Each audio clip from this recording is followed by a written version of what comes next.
Hello students, welcome to today's The Hindu newspaper analysis. So let us start with the page number 1. On the page number 1 there is a very important title head, Modern Symbol of Indian Culture.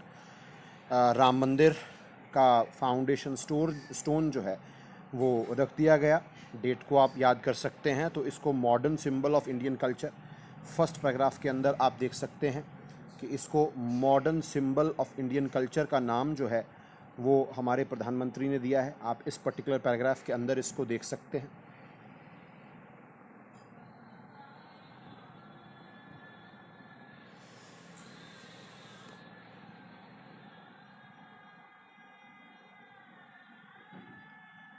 और इसके अंदर आप दो तीन चीज़ें note कीजिए।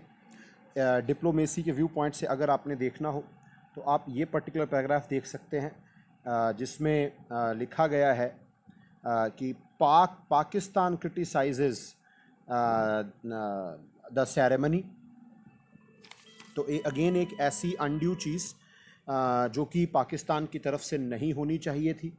It is our internal matter. Again, they have highlighted that the haste with which the work on the temple of Babri Masjid site has been started is not good. This particular paragraph. तो international relationships में दूसरी countries द्वारा जब एक country के internal affairs के साथ छेड़छाड़ की जाती है तो वहाँ पर आप ये एग्जाम्पल दे सकते हैं। और ये एक पॉइंट ऑफ क्रिटिसिज्म भी है। और इसी के नीचे आप ये हिस्सा देख सकते हैं जहां पर आपको पता होनी चाहिए कि मस्जिद was demolished by mob of kar sevaks on 6 December 1992। तो ये पोर्शन जो है वो आप देख सकते हैं।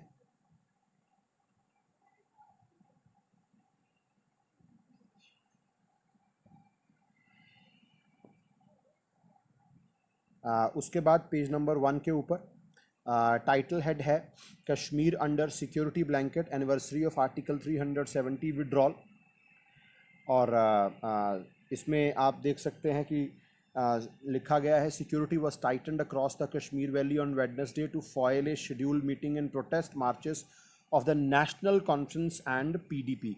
नेशनल कॉन्फ्रेंस और पीडीपी जो है ये वहाँ की दो मेजर पॉलिटिकल पार्टीज़ हैं। तो इनके द्वारा कुछ ऑर्गेनाइजेशंस जो हैं वो की जानी थी जो कि इस इलाके के अंदर कुछ ना कुछ जो है वो डिस्टर्बेंस क्रिएट कर सकती थी। तो उस रिगार्ड में आपको पता होना चाहिए कि आर्टिकल 370 के तहत जम्मू कश्मीर को स्पेशल स्टेटस दिया गया था। और आर्टिकल 370 को हटाने के बाद जम्मू कश्मीर और लद्दाख दो यूटीज़ जो हैं वो बना दी गई। तो धारा 370 के हटने के बाद जो स्पेशल स्टेटस था जम्मू कश्मीर का वो विड्रॉ कर लिया गया था। तो उसकी एनिवर्सरी को ध्यान में रखते हुए अगर वहाँ पर कोई डिस्टर्बेंस ना हो इसलिए चीज़ जो है वो रखी गई थी। देन अगेन पेज नंबर 1 के ऊपर ही है centre not to CBI probe in Sushant case. ये पर्टिकुलर टाइटल हेड आप देख सकते हैं जिसमें department of personnel and training on Wednesday issued a notification allowing the transfer of Sushant Singh Rajput death case to CBI on the reference made by the Bihar government. It's a good development. CBI की जो jurisdiction होती है वो pan India होती है और बहुत ही impartial manner में इस अनफॉर्चुनेट इंसिडेंट की इन्वेस्टिगेशन जो है वो की जा सकेगी। तो it's a good development as far as this particular case is concern. देन हम लोग पेज नंबर 3 के ऊपर देख सकते हैं। पेज नंबर 3 के ऊपर कोरोना वायरस के साथ जुड़ी हुई एक इम्पॉर्टेंट न्यूज़ है। Delhi's virus slump is no magic pill, experts are saying. इसके अंदर कुछ इंपॉर्टेंट चीज़ें हमारे लिए कभी भी कोविड-19 के ऊपर लिखना हो तो कुछ इंपॉर्टेंट टर्मिनोलॉजी इस आर्टिकल के अंदर से हमको मिल सकती है। फॉर एग्ज़ाम्पल अगर आप इसका सब टाइटल देखेंगे, सब टाइटल के अंदर यहाँ पर कुछ चीज़ें जो हैं वो बताई गई हैं जिसमें लिखा गया है the attribute dip in cases of micro planning and sustained emphasis on testing and tracking and treating. तो these are some of the important developments, micro planning, testing, tracking and treating. तो ये इंपॉर्टेंट चीज़ें हैं जो आपको पता होनी चाहिए।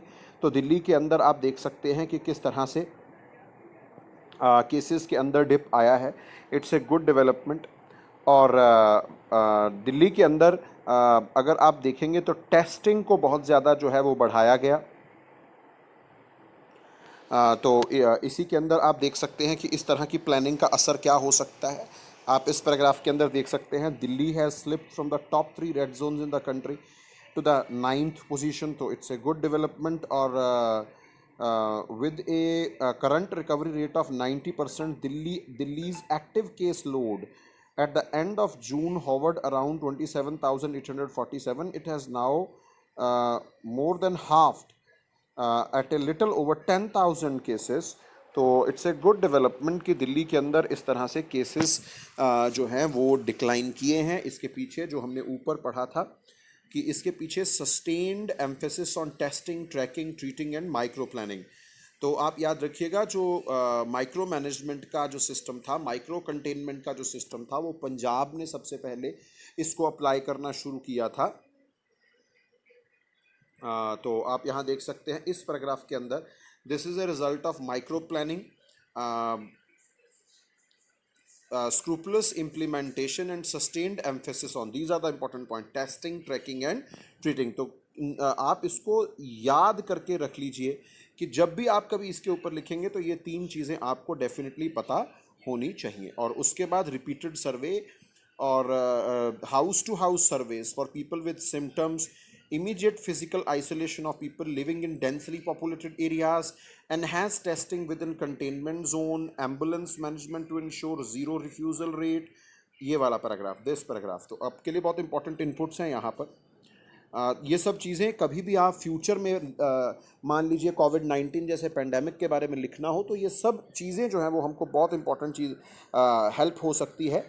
Ensure zero refusal rate, roping in private car companies to run as ambulances, ensuring that real-time data of bed occupancy be made public along with better handling of mortuaries। क्योंकि ये सब दिक्कतें बहुत एम्फेटिकली हाईलाइट हुई थी दिल्ली में जब mismanagement हुई थी। तो इन चीज़ों के ऊपर काम किया गया, तो दिल्ली के अंदर जो केसेस हैं वो कम होने शुरू हुए। तो it's a very good development कि ये हमें देखने को मिला।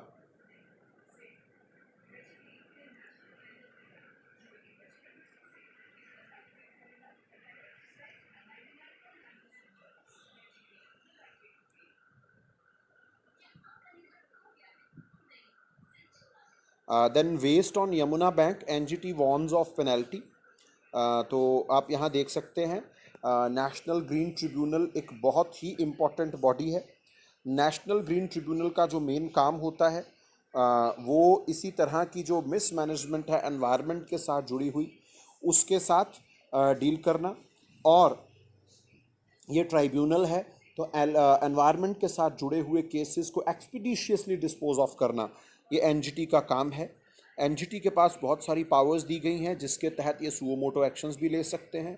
Observing that adequate steps against dumping of unregulated solid waste on the banks of river Yamuna were not being taken by authorities. ये फर्स्ट पैराग्राफ के अंदर आप पढ़ सकते हैं, the National Green Tribunal has warned on imposing environmental compensation on Uttar Pradesh government. तो हो सकता है यूपी गवर्नमेंट को एनवायरमेंटल कंपनसेशन देनी पड़े। तो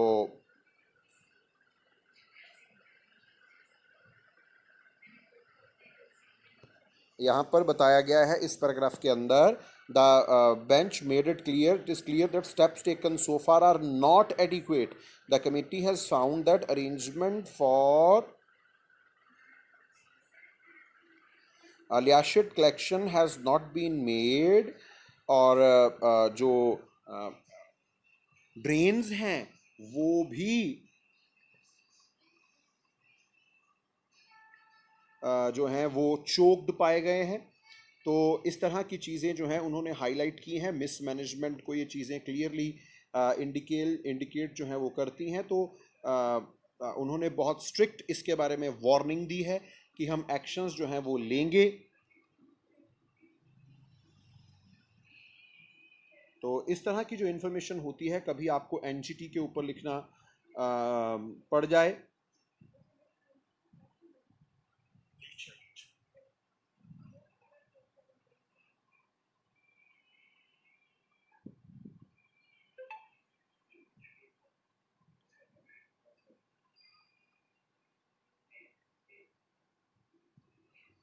तो यहाँ पर ये जो यहाँ लिखा गया है, leachate drains were found choked, processing capacity is just enough to cater to day processing and is unable to tackle legacy waste, जो पहले से वहाँ पर पड़ा हो। यहाँ पर ये जो शब्द आया है लीचेट, लीचेट का मतलब होता है कि एक जगह पर अगर सॉलिड वेस्ट को कहीं डंप किया जाए तो सॉलिड वेस्ट के ऊपर जब प्रेसिपिटेशन होती है तो ये जो लैंडफिल है, मतलब जो वेस्ट पड़ा है उसमें से पानी जब गुजरेगा डीकम्पोजिंग सॉलिड वेस्ट में से, तो ये जो परकोलेटिंग वाटर है, जो बीच में से गुजरता हुआ वाटर है, वो कंटामिनेटेड हो जाएगा। इसको लीचेट या लीशेट जो है वो कहा जाता है।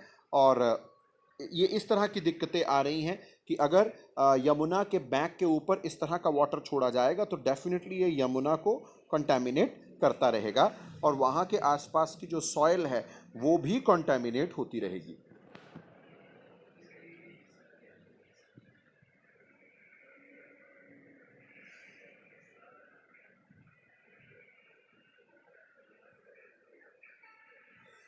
तो बिहार में आप देख सकते हैं, Bihar flood situation worsen 66 lakh hit. तो बिहार के अंदर जो है वो मॉनसून के कारण आपको इस समय जो है बहुत एग्रेसिव फ्लड्स जो है वो आते हुए दिख रहे हैं। Overflowing reverse inundate new areas in the state. तो रिवर्स की फ्लडिंग के चैप्टर में आप ये चीज़ लिख सकते हैं जब भी रिवर्स का कॉन्सेप्ट आप पढ़ें कि रिवर की ओवर फ्लडिंग से क्या होता है।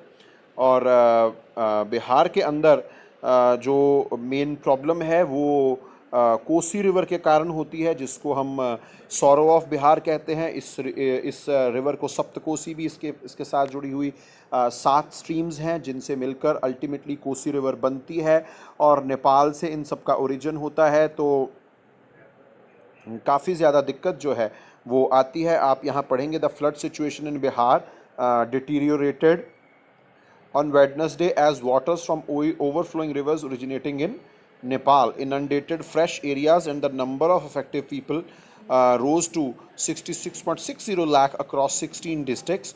तो नेपाल से आने वाली नदियां, मैंने आपको कोसी रिवर का जो है वो रेफरेंस दिया है। आपको मैप के ऊपर कोसी रिवर को एक बार मार्क ज़रूर कर लेना चाहिए। You must no Saptakosi. तो ये जो कोसी रिवर है ये मेन कॉज है बिहार के फ्लड्स का।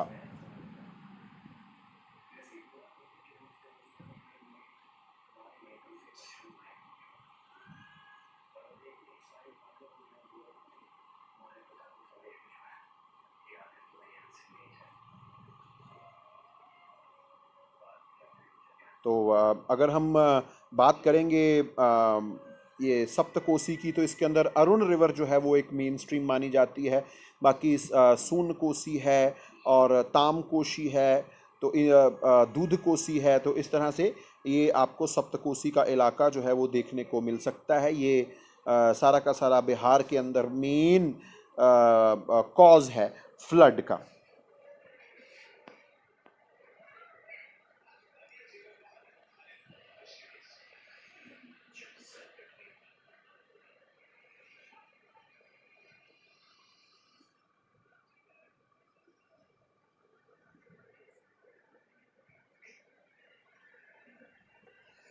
तो यहाँ पर high court gives nod to cut 357 mangroves for metro 4। लेकिन साथ में जो इम्पोर्टेंट चीज़ है वो कंपनसेटरी एफॉरेस्टेशन की बात। MMRDA agrees to plant 4,444 saplings. तो फर्स्ट पैराग्राफ के अंदर मेट्रो 4 के ऊपर जो Mumbai metropolitan region development authority है MMRDA, 357 मैनग्रोव ट्रीज को कट करने की परमिशन जो है वो इनको दी गई है।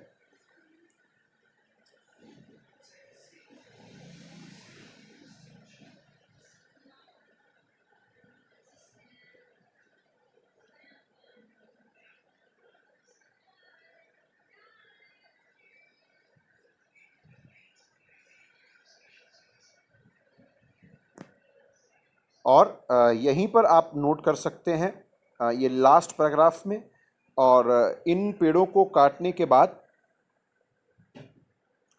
0.12 hectares of mangrove forest land को रीप्लांट किया जाएगा। इसके ऊपर जो है वो एफॉरेस्टेशन की जाएगी। 4,444 मैंग्रोव सैपलिंग्स जो हैं वो प्लांट किए जाएंगे। तो इस तरह का जो एक्टिविटी होता है कि एक जगह से हम फॉरेस्ट को काटें, उसको जो दूसरी जगह पर कंपनसेट करें, तो इसको हम कंपनसेटरी एफॉरेस्टेशन के नाम से जानते हैं। ये एक अच्छा आपके लिए इंफॉर्मेशन हो सकता है कभी आपने कंपनसेटरी एफॉरेस्टेशन के ऊपर लिखना हो तो।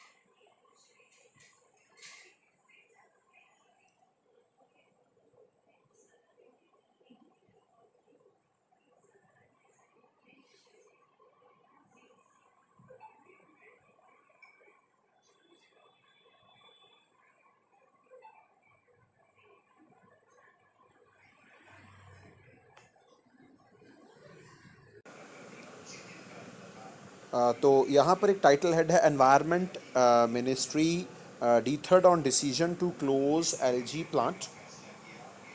जहाँ तक एलजी प्लांट की बात है, आपको ये बात जो है वो पता होनी चाहिए कि 7 मई को यहाँ से एक गैस लीकेज हुआ था जिसमें स्टायरीन गैस जो है वो लीक हुई थी। और डीथर्ड शब्द जो आया है इसका मीनिंग होता है निश्चय करने में असमर्थ होना या डिसीजन ना लेना या हिचकना आप कह सकते हैं। तो 7 मई को यहाँ पर स्टायरीन गैस के लीकेज से लगभग 12 लोग मारे गए थे और 4,000 लोग जो हैं वो बीमार हो गए थे। तो इस प्लांट को क्लोज़ करने का प्रोसेस जो है वो शुरू किया गया था, लेकिन अभी तक ये नहीं हो पाया है। आरटीआई जो है वो एक डाली गई थी कि अब तक जो प्रोग्रेस हुई है टेक्निकली इसके अंदर क्या डेवलपमेंट्स हुई हैं। तो इस ओवरऑल न्यूज़ के अंदर जो हमारे पास इम्पॉर्टेंट चीज़ है देखने वाली, वो एक तो ये है कि हमारे सिस्टम्स के अंदर की कुछ कमियां जैसे इस पैराग्राफ के अंदर बताई गई हैं। The environmental ministry also noted that previous history of the company, the chemical factory has been working since 1997.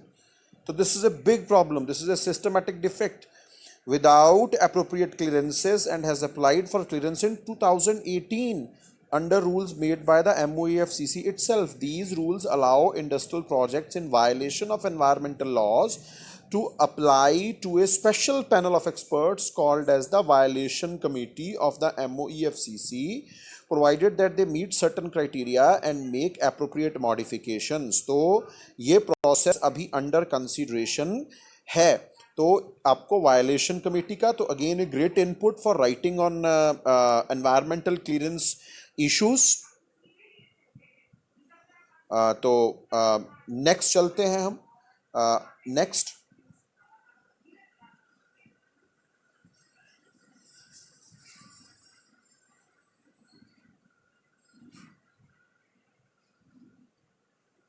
यहाँ पर एक इम्पॉर्टेंट डेवलपमेंट है इस टाइटल के अंडर। मैं आपको यहाँ है violation of constitution says Yechury.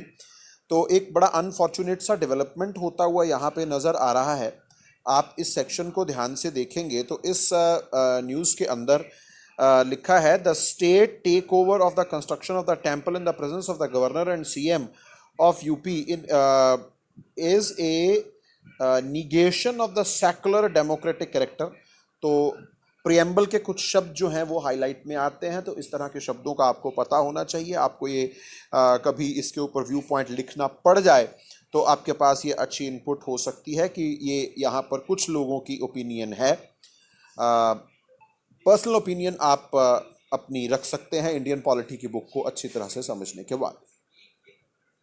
Then president and Venkaiah ले स्ट्रेस ऑन यूनिटी। हमारे देश के जो प्रेसिडेंट हैं श्री रामनाथ कोविंद और वाइस प्रेसिडेंट हैं श्री वेंकैया नायडू, उन्होंने कहा है कि टेम्पल को लेकर जो है हमें रिलीजियस टॉलरेंस और यूनिटी, और श्री ओम बिरला जो कि लोकसभा के स्पीकर हैं, उन्होंने कहा कि ये एक हिस्टोरिक डे है और इंडिया की सब कम्युनिटीज़ को इसको ओवरवेलमिंगली सपोर्ट करना चाहिए। तो सेकुलरिज्म के बारे में कभी आप लिखें तो आप ये चीज़ें भी कोट कर सकते हैं। उसके बाद इस पेज के ऊपर आप देखेंगे एक बहुत ही important title, India move on article 370 is illegal and invalid says China, China has started to interfere with India's internal matters. Again तो आर्टिकल 370 के ऊपर चाइना का ये जो स्टेटमेंट आना है उस आया है, इसके ऊपर आप ये हिस्सा पढ़ सकते हैं, China had no local stand I on the matter. तो हमारे एक्सटर्नल अफेयर मिनिस्टर ने कहा है कि चाइना का इसके ऊपर कोई भी इंटरफियरेंस नहीं होना चाहिए, उनका ये कोई पॉइंट ऑफ कंटेंशन नहीं बनता। चाइना को इंडिया के इंटरनल मैटर्स के अंदर जो है वो कभी भी इंटरफियर नहीं करना चाहिए। तो यहाँ पर आप देख सकते हैं, last year Beijing had particularly voiced its opposition to the creation of union territory in Ladakh which included within its boundaries the Aksai Chin। तो यहाँ से प्रॉब्लम चाइना को आती है जब इंडिया ने अक्साई चिन को अपने मैप के अंदर दिखाया था। देन इसी पेज के ऊपर Murmu resigns as lieutenant governor of Jammu and Kashmir. Lieutenant governors आमतौर पर यूटीज को हेड करते हैं और आपको पता है कि यूटीज में लेफ्टिनेंट गवर्नर्स हो सकते हैं।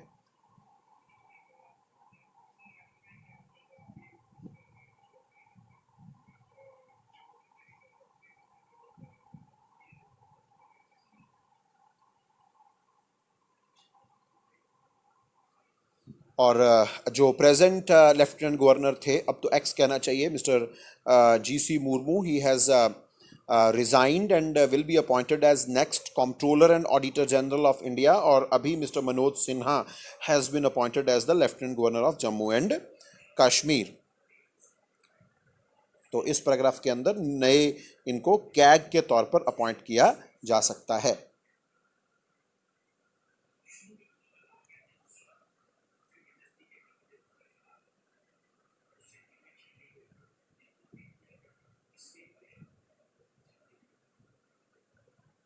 तो अगेन आप ये देख सकते हैं, आपको मैंने पहले भी बताया था कि प्रशांत भूषण जी के खिलाफ एक कॉन्टेम्प्ट का इशू जो है वो चल रहा था। तो यहाँ पर इन्होंने जवाब दिया है, it is criticism not contempt. Civil rights lawyer defend his tweets. Noted civil right lawyer mister Prashant Bhushan, इन्होंने कुछ ट्वीट्स किए थे जिसके लिए हमारे चीफ जस्टिस ऑफ इंडिया जो है एक उनको क्वेश्चन में इन्होंने लाया था, सुप्रीम कोर्ट की वर्किंग को इन्होंने क्वेश्चन में लाया था। तो इस समय इन्होंने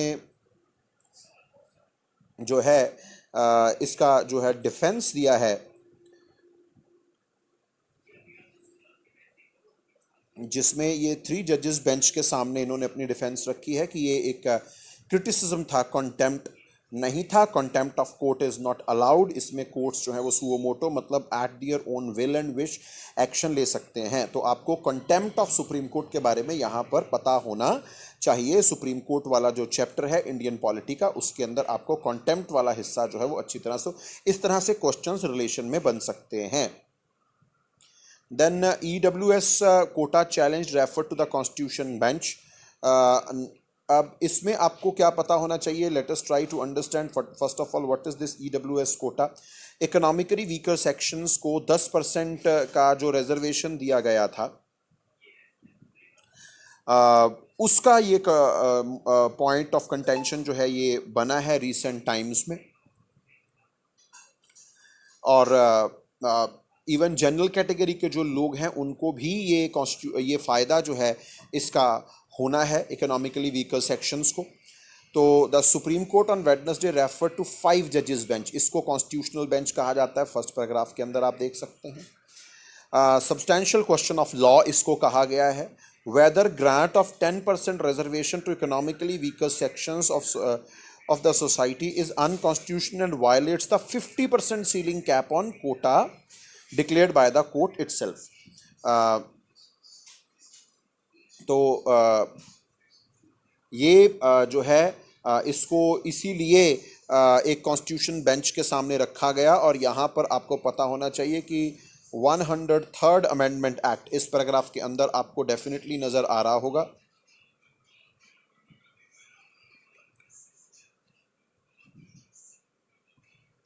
तो इस पैराग्राफ के अंदर आप देख सकते हैं 50% कोटा लिमिट पार होती हुई नज़र आ रही थी और इसको basic structure of the constitution कहा गया। तो you must know what basic structure of the constitution. Again you can find this in M Laxmikanth, जिसमें बेसिक स्ट्रक्चर के ऊपर पूरा एक चैप्टर अवेलेबल है। वैसे आपको मैं रनिंग रेफरेंस के तौर पर बता देता हूँ, whole of the constitution can be amended except basic structure of the constitution. तो ये मुद्दा जो है अब ये सुप्रीम कोर्ट में एक कॉन्स्टिट्यूशनल बेंच के सामने जाएगा। लास्ट पैराग्राफ के अंदर हम देखेंगे यहाँ पर क्या लिखा है।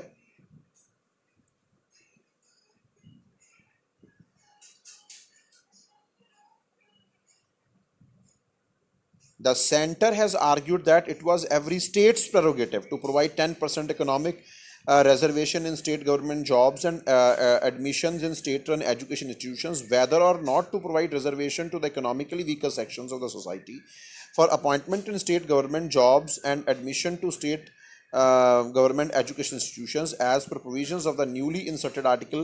ये नए आर्टिकल हैं, ये आपको पता होना चाहिए, जिसके अंदर आर्टिकल्स के बारे में अगर हम देखें तो इस हिस्से के अंदर आपको नए आर्टिकल्स का रेफरेंस मिल सकता है। You can see here article 15 clause 6, article 16 clause 6 of the constitution is to be decided by the state government concerned। तो स्टेट गवर्नमेंट्स को ये कहा गया कि आप अपना प्रेरोगेटिव डिसाइड करेंगे कि आपने इस चीज़ को किस तरह से लागू करना है या नहीं करना है। तो let us see what happens. तो कॉन्स्टिट्यूशन बेंच का पता होना चाहिए, 10% EWS कोटा का पता होना चाहिए आपको, और article 15 clause 6, 16 clause 6 newly inserted है, इनके बारे में आपको इस आर्टिकल में से इंफॉर्मेशन होनी चाहिए। और basic structure of the constitution, 50% quota limit, ये सब चीज़ें आपको जो है वो पता होनी चाहिए।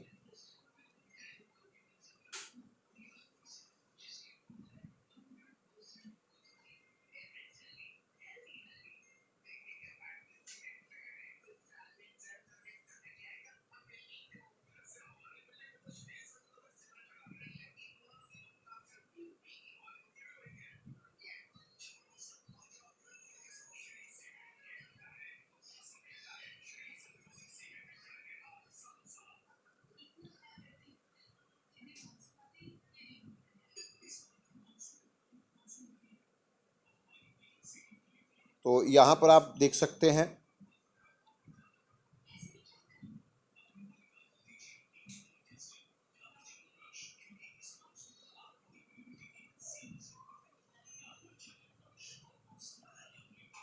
Amnesty urges NHRC NCW to open Jammu Kashmir offices। The Amnesty International India report on Wednesday urged the National Human Rights Commission and the National Commission for Women। आपको इन दो कमीशंस के बारे में डेफिनेटली पढ़ना चाहिए इंडियन पॉलिटी की book में से। तो इस तरह से क्वेश्चंस आपको मिलेंगे क्योंकि ये एक इम्पॉर्टेंट ये दोनों कमीशंस बहुत ही इम्पॉर्टेंट हैं। तो आपको इस तरह के टॉपिक्स को पकड़ना चाहिए न्यूज़पेपर में से, और उनके ऊपर साथ साथ में ही आप इंडियन पॉलिटी की बुक में से पढ़ते रहिए। इन्होंने कहा है कि ऑफिसेस को खोलना चाहिए।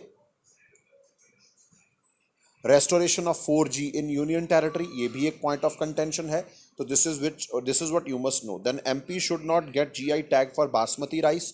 तो फर्स्ट ऑफ ऑल आपको ये पता होना चाहिए कि GI टैग्स का मतलब क्या होता है। Geographical indication tag, geographical indication tag ये डिटरमिन करता है कि ये पर्टिकुलर जो चीज़ है ये एग्जॉटिक वैरायटी है और एक पर्टिकुलर रीजन के किसानों ने इसको एज ओल्ड टाइम से संभाला है, संवारा है, तो उनको इसका बेनिफिट डेफिनेटली मिलना चाहिए। तो GI टैग एक पर्टिकुलर लोकेशन पर पैदा होने वाले एक खास प्रोडक्ट को दिया जाता है जिससे उसकी पहचान होती है, स्पेशलिटी होती है, उसकी वैल्यू होती है, इंटरनेशनल मार्केट में उसका एक अलग से रुतबा बनता है। The Andhra Pradesh government push for geographical indication for basmati rice. और ये इशू आपको यहाँ पर नज़र आएगा।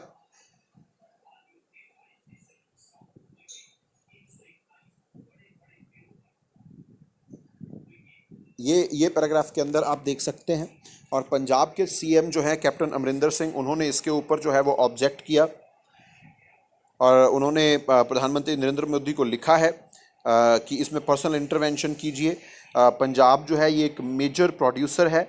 The chief minister said India exported basmati to the tune of 33,000 crore rupees every year, और any dilution in registration may give advantage to Pakistan, which also produces basmati as per GI tagging in the international market in terms of basmati characteristics, quality and parameters. The chief minister in his letter has said, आप ये paragraph के अंदर देख सकते हैं, has said GI tagging of the Madhya Pradesh basmati would negatively impact the state's agriculture and India's basmati exports. Madhya Pradesh has sought in inclusion of 13 districts for GI tagging of basmati. तो GI tag हमेशा एक product को उसकी exclusive brand image जो है वो देता है, और पंजाब एक मेजर प्रोड्यूसर है as far as basmati rice is concern.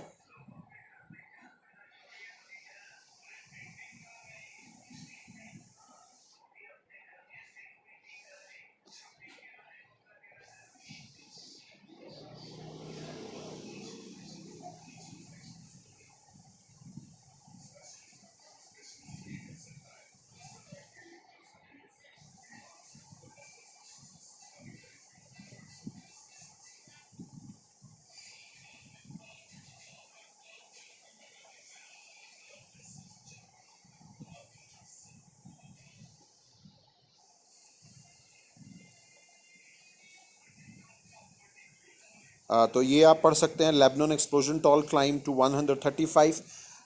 तो इस आर्टिकल के अंदर कुछ बहुत इंपॉर्टेंट इंफॉर्मेशन है. आपको पता होना चाहिए कि बैरूत जो है वो लेबनान का कैपिटल है, और यहाँ पर एक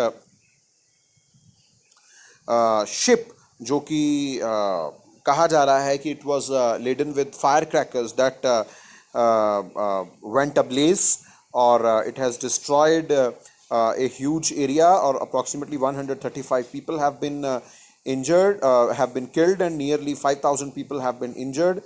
और इसमें जो केमिकल इन्वॉल्व था that was ammonium nitrate, 2,750 tons of ammonium nitrate used in fertilizers and bombs. तो दैट हैज़ एक्सप्लोडेड, जिसकी वजह से, और यहाँ पर आप बैरूत की लोकेशन जो है वो मैप के ऊपर ज़रूर देखिएगा.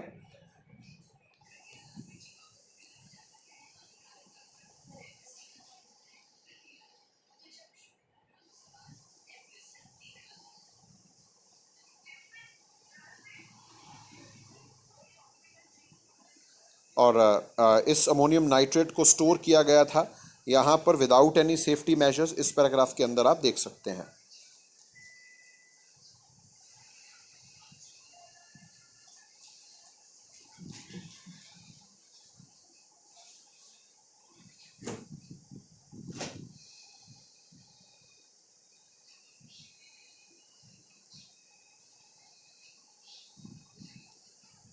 तो इन ए गुड डेवलपमेंट आप यहाँ पर देख सकते हैं कि इम्पोर्टेंट डेवलपमेंट है. Centre formulating research and development policy to bolster drug discovery, ये नीड ऑफ द आवर है. Blueprint to cover medical devices includes incentive for scientist as officials. तो हमारा जो सेंट्रल गवर्नमेंट है ये ड्रग डिस्कवरी के ऊपर एक नई रिसर्च एंड डेवलपमेंट पॉलिसी, और इसको प्रमोट करना इंडिया में बहुत ज़्यादा ज़रूरी है. पेंडेमिक के दौरान ये चीज़ें जो हैं वो हमें समझ लग रही हैं. गवर्नमेंट को इस तरह के इंफ्रास्ट्रक्चर के ऊपर जो है वो काम करना होगा आने वाले समय के अंदर.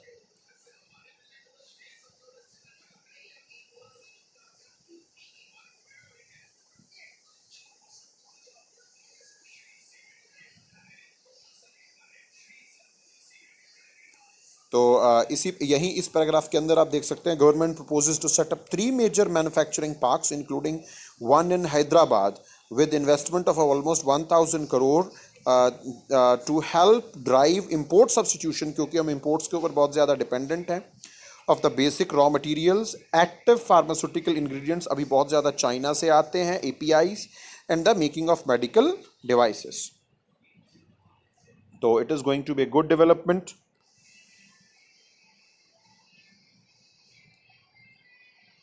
देन अगेन कोविड-19 पैंडेमिक का प्रभाव अभी भी हमारे देश के ऊपर जारी है. Service sector actively shrinks for fifth month in a row. तो इट्स ए बैड डेवलपमेंट. हमारा सर्विस सेक्टर बहुत बुरी तरह से अफेक्टेड है.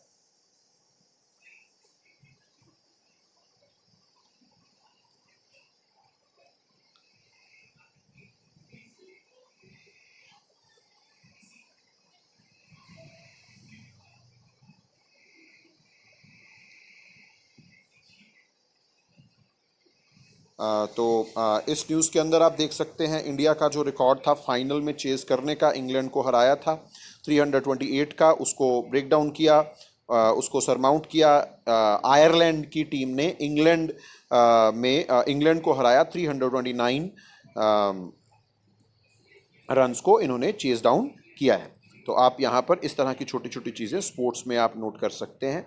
आयरलैंड को हराया.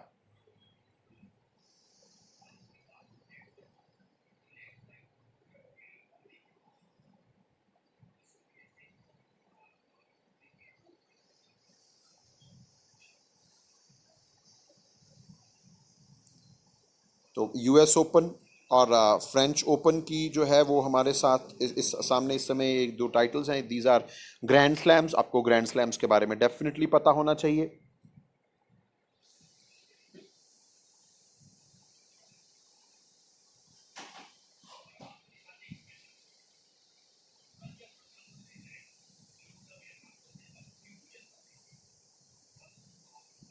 Apurvi, Anjum and Ankur in the reckoning for Khel Ratna. खेल रत्न हमारे यहाँ का सबसे बड़ा अवार्ड होता है स्पोर्ट्स की फील्ड में. अपूर्वी चंदेला जो है strong case for Khel Ratna award. तो शी इज़ ए शूटर. आप यहाँ देख सकते हैं.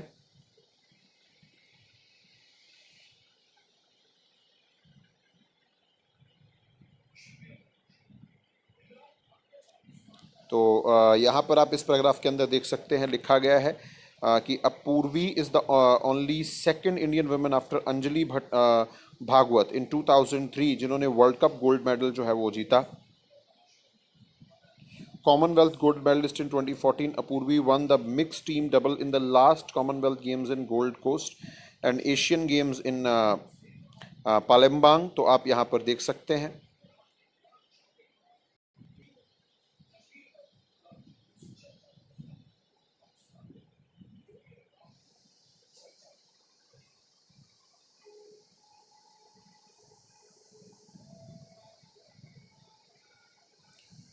देन इस टाइटल हेड में Pokkali rice seedlings travel from Kerala to Sundarban. इसका सब टाइटल देखिए. यहाँ पर इंपॉर्टेंट चीज़ है सॉल्ट वाटर रेजिस्टेंट वैरायटी में help farmers ride over the salt water incursion caused by the cyclone Amphan. तो ये एक केरला के अंदर उगाई जाने वाली वैरायटी है जो कि सॉल्ट वाटर रेजिस्टेंट है. और सॉल्ट वाटर की जो है इनकर्जन जो हुई थी साइक्लोन अम्फान के कारण कोस्टल एरियाज़ में, तो वहाँ पर ये जो वैरायटी है ये हेल्प कर सकती है सुंदरबन वेस्ट बंगाल के किसानों को. तो वैरायटी का नाम भी जहाँ यहाँ दिया गया है वायतिला 2.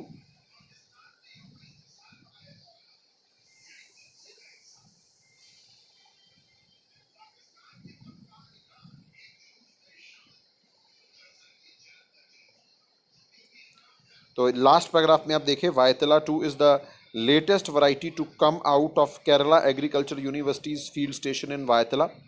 तो